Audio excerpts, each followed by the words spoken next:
ಹಿಂದಿನ ಭಾಗದಲ್ಲಿ ಸಂಜನಾ ಈ ಪ್ರೀತಿ ಪ್ರೇಮ ಯಾವುದೂ ಬೇಡ, ನನ್ನ ಪಾಡಿಗೆ ನಾನು ನೆಮ್ಮದಿಯಾಗಿರೋಣ ಅಂತ ಪ್ರೀತಮ್ ಮತ್ತು ಶ್ರೀಕಾಂತ್ನ ರಿಜೆಕ್ಟ್ ಮಾಡಿ ತನ್ನ ಪಾಡಿಗೆ ತಾನಿರ್ತಾಳೆ.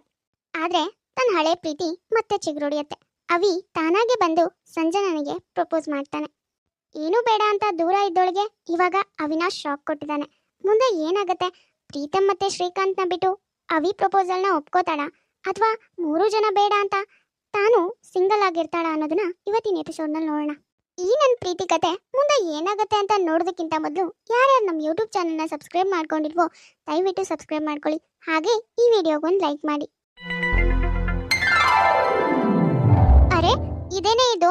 ನನ್ನ ಮಗಳು ಮುಖ ಸಪ್ಪಗೆ ಮಾಡ್ಕೊಂಡು ಈ ಅಡ್ಗೆ ಮನೆ ಕಡೆ ಬಂದಿದ್ಯಾ? ಏನ್ ವಿಷಯ? ಏನ್ ಬೇಕಾಗಿತ್ತು ಈ ಅಮ್ಮನಿಂದ? ಹೌದು, ಯಾವಾಗ್ಲೂ ನಿನ್ನ ಹತ್ರ ಏನಾದ್ರೂ ಬೇಕಾದ್ರೆ ಮಾತ್ರ ಬರ್ತೀನಲ್ವಾ? ಮತ್ತೇನಕ್ಕೂ ನಾನು ನಿನ್ನ ಹತ್ರ ಬರೋದೇ ಇಲ್ಲ ಅಲ್ಲ? ಹೋಗಿ ಹೋಗಿ ನಾನ್ ನಿನ್ನ ಹತ್ರ ಬಂದಲ್ಲ ಏನಾದ್ರೂ ಹೇಳ್ಕೊಳ್ಳೋಣ ಅಂತ, ಅದ್ ನಂದೇ ತಪ್ಪು. ಅಯ್ಯೋಯ್ಯೋ, ಅಲ್ಲ ಅಂತದ್ ನಾನು ಏನ್ ಹೇಳ್ದೆ ಇವಾಗ? ಯಾಕೆ ಬಂದ್ಯೆ ಅಂತ ಕೇಳ್ದೆ, ಅದಕ್ಕೆ ಈ ಹುಡುಗಿ ಇಷ್ಟೊಂದು ಕೋಪ ಮಾಡ್ಕೊಂಡು ಹೋದ್ಲಲ್ಲ. ಅಯ್ಯಯ್ಯೋ, ಏನ್ ಹುಡುಗರೋ ಏನೋ, ಚೂರ್ ಕೇಳೋದೇ ತಡ ಏನೇನೋ ಕಲ್ಪನೆ ಮಾಡ್ಕೊಂಡು ತಂದೆ ತಾಯಿ ಮೇಲೆ ಕೋಪ ಮಾಡ್ಕೊಂಡು ಹೊರಟೋಗ್ಬಿಡ್ತಾರೆ. ಇವ್ರಿಗೆ ಇದೊಂದೇ ಗೊತ್ತಿರೋದು. ಅರೆ, ಏನಾಯ್ತೆ? ಅವಾಗ್ಲೇ ಫೋನ್ ಮಾಡ್ದಾಗ್ಲೂ ವಿಚಿತ್ರವಾಗಿ ಮಾತಾಡ್ಬಿಟ್ಟು ಫೋನ್ ಕಟ್ ಮಾಡ್ದೆ. ಇವಾಗ ನೋಡಿದ್ರೆ ಮುಖ ಹೀಗ್ ಮಾಡ್ಕೊಂಡು ನಿಂತಿದ್ಯಲ್ಲ. ನೀನೇನಾದ್ರೂ ಮಾತಾಡಿದ್ರೆ ತಾನೇ ನಮಗೂ ಏನಾಯ್ತು ಅನ್ನೋದು ಅರ್ಥ ಆಗೋದು. ಪಿಂಕಿ, ಅದನ್ನ ಇನ್ನೊಂದ್ಸಾರಿ ನಿನ್ ಫ್ರೆಂಡಿಗೆ ಹೇಳು. ಬರೀ ಕೋಪ ಮಾಡ್ಕೊಳ್ಳೋದು, ಮುನ್ಸ್ಕೊಂಡು ಹೋಗೋದು ಇಷ್ಟೇ ಗೊತ್ತಿರೋದು. ಏನ್ ವಿಷಯ ಅಂತ ಹೇಳ್ಕೋಬೇಕು. ಅವ್ರಿಗೂ ಏನು ಅರ್ಥ ಆಗಲ್ಲ ಅನ್ನೋದೆಲ್ಲ ಅರ್ಥನೇ ಆಗಲ್ಲ ನಿನ್ ಫ್ರೆಂಡಿಗೆ. ಅಯ್ಯೋ, ಏನು ಅಂತ ಹೇಳಿ? ಅವಿ ಬಂದು ನನಗೆ ಪ್ರಪೋಸ್ ಮಾಡ್ದ. ತಲೆ ಎಲ್ಲ ಕೆಟ್ಟೋಗ್ತಿದೆ ನನಗೆ. ಏನು? ಅವಿ ಪ್ರಪೋಸ್ ಮಾಡ್ದಾ? ವಾವ್, ಎಂತ ಒಳ್ಳೆ ವಿಷಯ ಹೇಳ್ದೆ. ಏನು ಒಳ್ಳೆ ವಿಷಯನಾ? ಹೌದು ಕಣೆ ಮಗ್ಳೆ, ಅದು ಒಳ್ಳೆ ವಿಷಯನೇ. ನೀನು ಕೂಡ ಅವನ್ನ ಇಷ್ಟಪಡ್ತಿದ್ದೆ, ಅವನಿಗೋಸ್ಕರ ಕಾಯ್ತಿದ್ದೆ. ಇವಾಗ ನೋಡು, ಅವಿನೇ ಬಂದು ನಿನಗೆ ಪ್ರಪೋಸ್ ಮಾಡಿದ್ದಾನೆ. ನೀನು ಅವಿನ ಒಪ್ಕೊಂಡು ಅವನನ್ನೇ ಮದ್ವೆ ಆಗು. ನಿನಗೂ ಇಷ್ಟ ಇದೆ, ಅವನಿಗೂ ಇಷ್ಟ ಇದೆ, ಇನ್ನೇನೆ.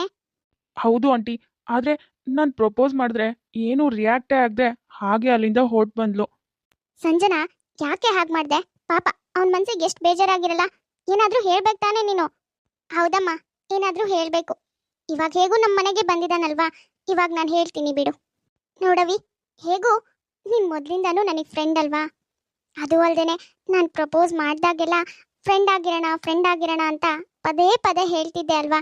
ಹಾಗಾಗಿ ನನ್ನ ತಲೆಲಿ ಇವಾಗ ನೀನ್ ಫ್ರೆಂಡ್ ಅಷ್ಟೇ. ವಾಟ್? ಸಂಜನಾ, ಏನ್ ಮಾತಾಡ್ತಿದ್ಯಾ ನೀನು? ನಾನು ನಿನ್ನ ಇಷ್ಟಪಡ್ತಿದ್ದೀನಿ, ಮದುವೆ ಆಗೋಣ ಅಂತ ಕೇಳ್ತಾ ಇದ್ದೀನಿ. ನೀನ್ ನೋಡಿದ್ರೆ ಫ್ರೆಂಡ್ ಅಂತ ಹೇಳ್ತಿದ್ಯಲ್ಲ. ಹೌದು ಅವಿ, ಒಂದ್ ಟೈಮಲ್ಲಿ ನಾನು ನಿನ್ನ ತುಂಬಾನೇ ಇಷ್ಟಪಡ್ತಿದ್ದೆ. ನೀನೇ ಬೇಕು ಅಂತಾನು ಕಾಯ್ತಾ ಇದ್ದೆ. ಆದ್ರೆ ನಿನಗೆ ನನ್ನ ಮೇಲೆ ಯಾವ ಫೀಲಿಂಗ್ಸ್ ಕೂಡ ಇರಲಿಲ್ಲ. ಅದು ಅಲ್ದೇನೆ ಇಷ್ಟು ಟೈಮ್ ಆದ್ಮೇಲೆ ಇವಾಗ ನಿನಗೆ ನನ್ನ ಮೇಲೆ ಫೀಲಿಂಗ್ಸ್ ಬಂದಿದೆ. ಅದು ಯಾಕೆ ಬಂದಿದ್ಯೋ ನನಗಂತೂ ಗೊತ್ತಿಲ್ಲ.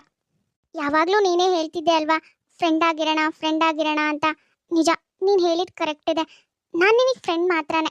ಆದರೆ ನಾನೇ ಏನೋ ತಪ್ಪು ಕಲ್ಪನೆ ಮಾಡಿಕೊಂಡು ನಿನ್ನ ಮೇಲೆ ಫೀಲಿಂಗ್ಸ್ ಇದೆ ಅಂತ ತಿಳ್ಕೊಂಡೆ. ಆದರೆ ಇವಾಗ ಅರ್ಥ ಆಗ್ತಿದೆ, ಫ್ರೆಂಡ್ಶಿಪ್ಪೇ ಗ್ರೇಟು. ನಾವಿಬ್ರು ಫ್ರೆಂಡ್ಸ್ ಆಗಿರೋಕೆ ಸರಿ. ಸಂಜನಾ, ಏನ್ ಮಾತಾಡ್ತಿದ್ಯಾ ನೀನು? ನಿನ್ಗೇನ್ ತಲೆಗಿಲೆ ಕೆಟ್ಟಿದ್ಯಾ? ನಾನು ನಿನ್ನ ಪ್ರೀತಿ ಮಾಡ್ತಿದ್ದೀನಿ. ಯಾವಾಗ್ಲೂ ನೀನೇ ತಾನೇ ನನ್ನ ಕೇಳ್ತಾ ಇದ್ದಿದ್ದು. ಇವಾಗ ನಾನಾಗೆ ಬಂದು ಒಪ್ಕೊಂಡ್ರು ನಾನು ಇಷ್ಟ ಇಲ್ಲ ಅಂತಿದ್ಯಲ್ಲ. ಏನಾಗಿದೆ ನಿನ್ಗೆ? ಓ, ಬೇರೆ ಯಾರಾದ್ರೂ ಇಷ್ಟ ಆದ್ರಾ? ವಾವವಿ, ಎಷ್ಟು ಚೆನ್ನಾಗಿ ಅರ್ಥ ಮಾಡ್ಕೊಂಡಿದ್ಯಾ. ನಿಜ ಕಣೋ, ನನಗೆ ಬೇರೆಯವ್ರು ಇಷ್ಟ ಆಗಿದ್ದಾರೆ. ನಾನು ಅವರನ್ನೇ ಮದುವೆ ಆಗಬೇಕು ಅನ್ಕೊಂಡಿದ್ದೀನಿ. ವಾಟ್? ಸಂಜನಾ, ನೋಡು, ಹೀಗೆಲ್ಲ ಹೇಳ್ಬೇಡ. ನನಗೆ ಗೊತ್ತು ನೀನು ನನ್ನ ಪ್ರೀತಿ ಮಾಡ್ತಿದ್ಯಾ ಅಂತ. ಹಾಗಿರುವಾಗ ನೀನು ಬೇರೆಯವ್ರನ್ನ ಪ್ರೀತಿ ಮಾಡೋದಕ್ಕೆ ಸಾಧ್ಯನೇ ಇಲ್ಲ. ಓ ವಾವ್, ಅಂದ್ರೆ ಹೇಗೂ ನಾನು ನಿನ್ನ ಪ್ರೀತಿ ಮಾಡ್ತಿದ್ದೀನಿ. ನಿನ್ನ ಬಿಟ್ಟು ಬೇರೆ ಯಾರನ್ನೂ ಇಷ್ಟಪಡಕ್ ಸಾಧ್ಯನೇ ಇಲ್ಲ. ನನಗಿಷ್ಟ ಬಂದಿನ ನಾನು ಹೋಗಿ ಅವಳನ್ನ ಪ್ರಪೋಸ್ ಮಾಡಿ ಕನ್ವಿನ್ಸ್ ಮಾಡ್ಬೋದು ಅಂತ ನಿನ್ ತಲೆಯಲ್ಲಿ ಡಿಸೈಡ್ ಆಗಿತ್ತು ಅನ್ಸುತ್ತೆ ಅಲ್ವಾ? ಅದಕ್ಕೆ ಎಷ್ಟೋ ವರ್ಷ ಆದ್ಮೇಲೆ ನನಗೆ ಬಂದು ಪ್ರಪೋಸ್ ಮಾಡ್ತಿದ್ಯಾ. ಹೇಗೂ ನಾನು ಬೇರೆ ಯಾರನ್ನೂ ಇಷ್ಟಪಡಲ್ಲ, ನಿನ್ಗೋಸ್ಕರನೇ ಕಾಯ್ತಿದ್ದೀನಿ ಅನ್ಕೊಂಡು. ಅದು ಅದು ಅದು ಹಾಗಲ್ಲ ಸಂಜು, ನನ್ನ ಮಾತಿನ ಅರ್ಥ. ಇನ್ ಹೇಗೆ ಅವಿ? ಹೇಗೆ ಅಂತ ಎಕ್ಸ್ಪ್ಲೇನ್ ಮಾಡು. ಮಾಡೋದಕ್ಕೆ ಸಾಧ್ಯನೂ ಇಲ್ಲ ಅವಿ. ತುಂಬಾ ಈಸಿಯಾಗಿ ಸಿಕ್ಕರೆ ನಮ್ಗದ್ರ ವ್ಯಾಲ್ಯೂನೇ ಗೊತ್ತಾಗಲ್ಲ. ಹಾಗಾಗಿನೇ ನನ್ನನ್ನು ತುಂಬಾ ಗ್ರಾಂಟೆಡ್ ಆಗಿ ತಗೊಂಡೆ ಅನ್ಸುತ್ತೆ. ಅದಕ್ಕೆ ಇಷ್ಟು ಲೇಟಾಗಿ ಬಂದು ನಿನ್ನ ಫೀಲಿಂಗ್ಸ್ನ ಹೇಳ್ಕೊತಾ ಇದೆಯಾ. ಹೇಗೋ ನಾನು ಎಲ್ಗೂ ಹೋಗಲ್ಲ, ಯಾರನ್ನೂ ಇಷ್ಟಪಡಲ್ಲ, ನನಗೋಸ್ಕರನೇ ಕಾಯ್ಕೊಂಡು ಸುಮ್ಮನೆ ಕೂತಿರ್ತಾಳೆ ಅನ್ಕೊಂಡಿದ್ದೆ ಅನ್ಸುತ್ತೆ. ನೋಡವಿ, ಮೊದ್ಲಿಂದಾನು ನಾನು ನೀನು ತುಂಬಾ ಒಳ್ಳೆ ಫ್ರೆಂಡ್ಸ್. ಅದಕ್ಕೆ ಹೇಳ್ತಾ ಇದ್ದೀನಿ, ನಮ್ಮ ಫ್ರೆಂಡ್ಶಿಪ್ ಹಾಗೆ ಇರಬೇಕು. ಯಾವುದೋ ಚಿಕ್ಕ ಪುಟ್ಟ ವಿಷಯದಿಂದ, ಈ ಪ್ರೀತಿ ಪ್ರೇಮ ಅನ್ನೋ ವಿಷಯದಿಂದ ನಮ್ಮ ಫ್ರೆಂಡ್ಶಿಪ್ ಹಾಳಾಗಬಾರ್ದು. ಅದಕ್ಕೆ ಹೇಳ್ತಾ ಇದ್ದೀನಿ, ನೀನು ಈ ವಿಷಯನ ಇಲ್ಲಿಗೆ ಬಿಟ್ಬಿಡು. ಆಗಲ್ಲ ಸಂಜು, ನಾನು ನಿನಗೋಸ್ಕರ ಕಾಯ್ತೀನಿ. ಎಷ್ಟು ದಿನ ಬೇಕಾದರೂ ಕಾಯ್ತೀನಿ. ನಿನಗೋಸ್ಕರನೇ. ನೀನು ಒಪ್ಕೊಳ್ಳೋವರೆಗೂ ನಾನು ವೆಯ್ಟ್ ಮಾಡ್ತೀನಿ. ನೋಡು ಅವಿ, ನಾನು ಬಾಯ್ ಬಿಟ್ಟೆ ಹೇಳ್ತಿದ್ದೀನಿ, ನಾನು ಬೇರೆಯವ್ರನ್ನ ಪ್ರೀತಿ ಮಾಡ್ತಿದ್ದೀನಿ ಅಂತ. ನನಗೋಸ್ಕರ ಕಾಯೋ ಅವಶ್ಯಕತೆ ಇಲ್ಲ. ನಿನ್ಗೆ ಯಾರು ಇಷ್ಟ ಆಗ್ತಾರೋ ಅವ್ರ ಜೊತೆ ಮದುವೆ ಆಗಿ ನೀನು ಹ್ಯಾಪಿ ಆಗಿರು. ನೋಡು, ನಾನು ನಿನ್ನನ್ನು ಪ್ರೀತಿ ಮಾಡುವಾಗ ನಾನು ಪ್ರೀತಿ ಮಾಡ್ತಿದ್ದೀನಿ ಅಂತ ಹೇಳಿದ್ನೇ ಹೊರತು ನಿನಗೆ ಯಾವುದೇ ರೀತಿ ಒತ್ತಾಯ ಮಾಡಿಲ್ಲ. ಯಾಕೆ ಅಂದರೆ ಪ್ರೀತಿ ಅನ್ನೋದು ಇಬ್ಬರು ನಡುವೆನೂ ಇರಬೇಕು. ಮೊದಲಿಗೆ ನನ್ನ ಮನಸ್ಸಲ್ಲಿ ನೀನಿದ್ದೆ ನಿಜ, ಆದರೆ ನಿನ್ನ ಮನಸ್ಸಲ್ಲಿ ನಾನಿರಲಿಲ್ಲ. ಹಾಗಾಗಿನೇ ನನಗೆ ಆ ಪ್ರೀತಿಗಿಂತನೂ ನಿನ್ನ ಮೇಲಿರೋ ಫ್ರೆಂಡ್ಶಿಪ್ಪೇ ಮುಖ್ಯ ಆಗಿತ್ತು. ಅದಕ್ಕೇನೆ ನಾನು ಸ್ವಲ್ಪ ಯಾವತ್ತೋ ಅಪರೂಪಕ್ಕೆ ಹೇಳಿ ಸುಮ್ಮನಾಗ್ತಾ ಇದ್ದೆ. ನೀನು ಕೂಡ ಈ ವಿಷಯದಲ್ಲಿ ನನ್ನನ್ನು ಫೋರ್ಸ್ ಮಾಡಬೇಡ ಅವಿ. ನೋಡು, ನಾನು ಪ್ರೀತಿ ಮಾಡೋದಕ್ಕಿಂತ ಮೊದಲು ನೀನು ನನಗೆ ಒಳ್ಳೆ ಫ್ರೆಂಡ್. ನಿನ್ನ ಫ್ರೆಂಡ್ಶಿಪ್ನ ಹಾಳು ಮಾಡ್ಕೊಳ್ಳೋದಕ್ಕೆ ನನಗಿಷ್ಟ ಇಲ್ಲ. ಏನೋ ನಾವಿಬ್ರು ಪ್ರೀತಿ ಮಾಡ್ತಿದ್ವಿ, ಮಧ್ಯೆ ಒಂದು ಸ್ವಲ್ಪ ಫೀಲಿಂಗ್ಸ್ ಬಂತು ಅನ್ನೋ ಕಾರಣಕ್ಕೆ ನಾನು ನಿನ್ನ ದೂರ ತಳ್ಳಲ್ಲ. ನೀನು ನನಗೆ ಯಾವಾಗಲೂ ಬೆಸ್ಟ್ ಫ್ರೆಂಡೇ ಕಣೋ. ಲೈಫ್ ಲಾಂಗ್ ನಾನು ಹೀಗೆ ಫ್ರೆಂಡ್ ಆಗೇ ಇರ್ತೀನಿ. ನೋಡು, ನೀನು ನನಗೆ ಫ್ರೆಂಡ್ ಆಗಿರೋದಕ್ಕೆ ಟ್ರೈ ಮಾಡು. ಅದು ಹಾಗಲ್ಲ ಸಂಜನಾ, ನನ್ನ ಮಾತನ್ನ ಅರ್ಥ ಮಾಡ್ಕೊ. ನೋಡು, ಮೊದಲು ನಾನು ನಿನ್ನ ಕೇರ್ಲೆಸ್ ಮಾಡ್ದೆ ನಿಜ, ಆದರೆ ಇವಾಗ ನನಗೆ ಅರ್ಥ ಆಗಿದೆ ನಾನು ನಿನ್ನ ಪ್ರೀತಿ ಮಾಡ್ತಿದ್ದೀನಿ ಅಂತ. ಪ್ಲೀಸ್ ನನ್ನ ಪ್ರೀತಿನ ಅಕ್ಸೆಪ್ಟ್ ಮಾಡ್ಕೊ. ಅವಿ ಪ್ಲೀಸ್ ಅವಿ, ನಾನು ನಿನಗೆ ಮತ್ತೆ ಹೇಳ್ತಾ ಇದ್ದೀನಿ, ಯಾವತ್ತೂ ನಾನು ನಿನಗೆ ಇರಿಟೇಟ್ ಮಾಡಿಲ್ಲ. ನೀನು ಕೂಡ ಈ ವಿಷಯದಲ್ಲಿ ನನ್ನ ಇರಿಟೇಟ್ ಮಾಡೋ ಪ್ರಯತ್ನ ಮಾಡಬೇಡ. ದಯವಿಟ್ಟು ಹೊರಡು. ಸರಿ, ನಾನು ನಿನಗೆ ಇರಿಟೇಟ್ ಮಾಡಲ್ಲ. ನೀನು ಹೇಳ್ದಾಗೆ ನಾನು ಇಲ್ಲಿಂದ ಹೊರಡ್ತೀನಿ. ಆದರೆ ಒಂದಂತೂ ನೆನ್ಪಿಟ್ಕೋ ಸಂಜನಾ, ನಾನು ಯಾವತ್ತಿದ್ರೂ ನಿನಗೋಸ್ಕರ ಕಾಯ್ತೀನಿ. ನೀನು ಒಪ್ಕೊಳ್ಳೋವರೆಗೂ ನಾನು ನಿನಗೋಸ್ಕರನೇ ಕಾಯ್ತಿರ್ತೀನಿ.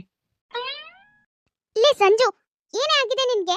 ಅಲ್ಲ ಕಣೆ ಪಾಪ, ಆ ಹುಡ್ಗ ನಿನ್ಗೋಸ್ಕರ ಕಾಯ್ತೀನಿ, ನಾನು ನಿನ್ನ ಪ್ರೀತಿ ಮಾಡ್ತಿದ್ದೀನಿ, ನಾನು ಇಷ್ಟು ದಿನ ತಪ್ಪು ಮಾಡಿದೆ, ಇವಾಗ ನನಗೆ ಗೊತ್ತಾಗಿದೆ, ಅರ್ಥ ಆಗಿದೆ, ನನ್ನ ಕ್ಷಮಿಸು ಅಂತ ನಿನ್ನ ಕೇಳ್ಕೊತಾ ಇದ್ರು ನೀನೇನೆ ಯಾರನ್ನೋ ಪ್ರೀತಿ ಮಾಡ್ತಿದ್ದೀನಿ, ನನಗೆ ನೀನ್ ಇಷ್ಟ ಇಲ್ಲ ಅಂತ ಹೇಳ್ಬಿಟ್ಟು ಕಳಿಸ್ದೆ. ಸಂಜು, ಈ ಕಡೆ ತಿರುಗಿ ಮಾತಾಡು. ನನಗೆ ಗೊತ್ತು ನೀನ್ ಯಾರನ್ನೂ ಇಷ್ಟಪಡ್ತಿರಲ್ಲ. ಯಾಕೆ ಅವನಿಗೆ ಹಾಗೆ ಹೇಳ್ದೆ? ಅವನ ಮನ್ಸಿಗೆ ಯಾಕೆ ನೋವು ಮಾಡ್ದೆ? ಯಾಕೆ ಅಂದ್ರೆ ನನಗೆ ಅವನು ಇಷ್ಟ ಇಲ್ಲ, ಅದಕ್ಕೆ ಹೇಳ್ದೆ. ಅಲ್ಲ ಕಣೆ ಮಗಳೇ, ಏನಾಗಿದೆಯೇ ನಿನ್ಗೆ? ನೀನ್ ಯಾರನ್ನೂ ಇಷ್ಟಪಡ್ತಿಲ್ಲ, ಅದ್ ನನಗೆ ತುಂಬಾ ಚೆನ್ನಾಗಿ ಗೊತ್ತು. ಆದ್ರೆ ಅವಿ ನಿನ್ಗೋಸ್ಕರ ಬಂದ್ರೂ ಅವನನ್ನ ಬೇಡ ಅಂತ ಹೇಳಿ ಅವನ ದೂರ ತಳ್ತಿದ್ಯಲ್ಲ, ಯಾಕೆ ಯಾಕೆ ಹೀಗ್ ಮಾಡ್ತಿದ್ಯಾ? ಅವ್ನು ನಿನ್ಗೋಸ್ಕರ ಕಾಯ್ತಿದ್ದಾನೆ ಕಣೆ, ಅವನ ಮನ್ಸಿಗೆ ಎಷ್ಟು ನೋವಾಗಿಲ್ಲ ಹೇಳು. ನಿಜ ಅಮ್ಮ, ನೀನ್ ಹೇಳ್ತಿರೋದೇನೋ ನಿಜ. ಅವಿ ನನ್ನ ಇಷ್ಟಪಡ್ತಿದ್ದೀನಿ, ಕಾಯ್ತೀನಿ ಮುಂದೆ ಕೂಡ ಅಂತ ಹೇಳ್ಬಿಟ್ಟು ಹೋದ. ಅವನ ಮನ್ಸಿಗೆ ನೋವಾಗತ್ತೆ ಅಂತ ನೀನ್ ಹೇಳ್ತಿದ್ಯಲ್ಲಮ್ಮ, ಅವನ ಮನ್ಸಿಗೆ ಹೇಗ್ ನೋವಾಗತ್ತೋ ಪ್ರೀತಮ್ ಮತ್ತೆ ಶ್ರೀಕಾಂತ್ ಕೂಡ ನನ್ಗೋಸ್ಕರ ಕಾಯ್ತೀನಿ ಅಂತ ಹೇಳಿದ್ದಾರೆ. ಅವ್ರ ಮನ್ಸಿಗೂ ಅಷ್ಟೇ ನೋವಾಗತ್ತೆ ಅಲ್ವಾ ಅಮ್ಮ? ಅದು ಹಾಗಲ್ಲ ಕಣೆ ಮಗಳೇ, ನೀನ್ ಕೂಡ ಅವನ ತುಂಬಾನೇ ಇಷ್ಟಪಡ್ತಿದ್ದೆ. ಇವಾಗ ಅವನಾಗೆ ಬಂದು ನಿನ್ನ ಇಷ್ಟಪಡ್ತಿದ್ದೀನಿ ಅಂದಾಗ ನಿನಗೆ ಒಪ್ಕೊಳ್ಳೋಕೇನೆ ಸಮಸ್ಯೆ? ನಿಜ ಅಮ್ಮ, ನಾನು ಅವನನ್ನ ಇಷ್ಟಪಡ್ತಿದ್ದೆ, ಅವನಿಗೋಸ್ಕರ ಕಾದಿದ್ದೀನಿ ಕೂಡ, ಅವನಿಗೋಸ್ಕರ ಹತ್ತಿದ್ದೀನಿ ಕೂಡ. ಏನ್ ಗೊತ್ತಾ, ನಾನು ಅವನಿಗೋಸ್ಕರ ಕಾಯುವಾಗ ನನಗೆ ತುಂಬಾನೇ ಬೇಜಾರಾಗ್ತಿತ್ತು. ಅವನು ಒಪ್ಕೋತಾನೋ ಇಲ್ವೋ, ಏನಾಗುತ್ತೋ, ಬೇರೆ ಯಾರನ್ನಾರು ನನ್ನ ಎದುರಿಗೆ ಮದುವೆ ಆಗ್ತಾನೋ ಅಂತ ತುಂಬಾನೇ ಬೇಜಾರು ಮಾಡ್ಕೊಳ್ತಿದ್ದೆ. ನೀನು ಯೋಚನೆ ಮಾಡಮ್ಮ, ನಾನಿವಾಗ ಅವಿನಾಶ್ನ ಒಪ್ಕೊಂಡು ಅವನ್ನ ಮದುವೆ ಆದ್ರೆ ಪ್ರೀತಮ್ ಮತ್ತೆ ಶ್ರೀಕಾಂತ್ ಕೂಡ ನನಗೋಸ್ಕರ ಕಾಯ್ತಿದ್ದಾರೆ. ನಾನು ಅವಾಗ ಎಷ್ಟು ಬೇಜಾರು ಮಾಡ್ಕೊಂಡಿದ್ದೆ, ಎಷ್ಟು ಸಂಕಟ ಪಟ್ಟಿದ್ನೋ, ಅದೇ ತರ ಇವರಿಬ್ರು ಕೂಡ ನನ್ನ ನೋಡಿ ಸಂಕಟ ಪಡ್ತಾರಲ್ವಾ, ಬೇಜಾರು ಮಾಡ್ಕೋತಾರಲ್ವಾ. ನಮಗೇನು ನೋವಾಗತ್ತೋ ಅದೇ ನೋವು ಅವರಿಗೂ ಆಗತ್ತಮ್ಮ, ಅವರಿಗೂ ಮನ್ಸಿರತ್ತೆ. ಸರಿ ಸಂಜನಾ, ನೀನ್ ಹೇಳ್ತಿರೋದು ಸರಿ ಇದೆ, ನಾನು ಒಪ್ಕೋತೀನಿ. ಹಾಗಂತ ಇವಾಗ ಏನ್ ಮಾಡ್ಬೇಕು ಅನ್ಕೊಂಡಿದ್ಯಾ? ಅವ್ರ 3 ಜನದಲ್ಲಿ ಯಾರನ್ನು ಒಪ್ಕೋಬೇಕು ಅನ್ಕೊಂಡಿದ್ಯಾ? ಅಥವಾ ನಿನ್ ತಲೆಯಲ್ಲಿ ಏನು ಓಡ್ತಿದೆ? ಇಲ್ಲ ಪಿಂಕಿ, ನಾನು ಅವ್ರ 3 ಜನದಲ್ಲಿ ಯಾರನ್ನೂ ಒಪ್ಕೊಳ್ಳಲ್ಲ. ಅವ್ರ 3 ಜನನು ಕೊನೆವರೆಗೂ ನನಗೆ ಬರೀ ಫ್ರೆಂಡ್ಸ್ ಆಗೇ ಇರಲಿ ಅಂತ ಬಯಸ್ತಿದ್ದೀನಿ. ಏನು ಏನೇ ಹೇಳ್ತಿದ್ಯಾ ನೀನು? ಹೌದಮ್ಮ, ನಾನು ಸರಿಯಾಗಿ ಯೋಚನೆ ಮಾಡಿನೇ ನಿರ್ಧಾರ ಮಾಡಿದ್ದೀನಿ. ಅವಿನ ಇಷ್ಟಪಟ್ರೆ ಮಿಕ್ಕಿರೋ ಇಬ್ರಿಗೆ ಬೇಜಾರಾಗತ್ತೆ. ಅದ್ಬಿಟ್ಟು ನನ್ಗೆ ಅವ್ರ 3 ಜನದಲ್ಲಿ ಯಾರೇ ಒಬ್ರನ್ನ ಮದುವೆ ಆದ್ರೂ ಇನ್ನಿಬ್ರಿಗೆ ಬೇಜಾರಾಗೇ ಆಗುತ್ತಲ್ವಾ.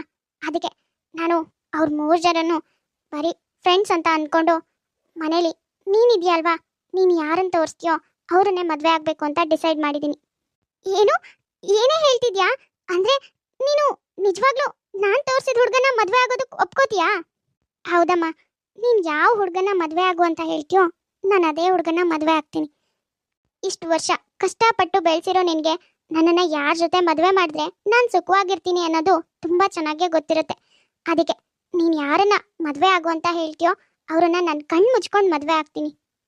ಹಾಗಾದ್ರೆ ಆಂಟಿ ಅವಳೇ ಇಷ್ಟು ಕಾನ್ಫಿಡೆಂಟ್ ಆಗಿದ್ದಾಳೆ. ಹೇಗೂ ನಿಮಗೆ ಮೊದಲಿಂದನೂ ನಿಮ್ಮ ಅಣ್ಣನ ಮಗಂಗೆ ಸಂಜನನ್ನ ಕೊಟ್ಟು ಮದುವೆ ಮಾಡಬೇಕು ಅನ್ನೋ ಆಸೆ ಇತ್ತು. ಇವಾಗ ಹೇಗೂ ಅವಳು ನಿಮಗೆ ಚಾನ್ಸ್ ಕೊಟ್ಟಿದ್ದಾಳೆ.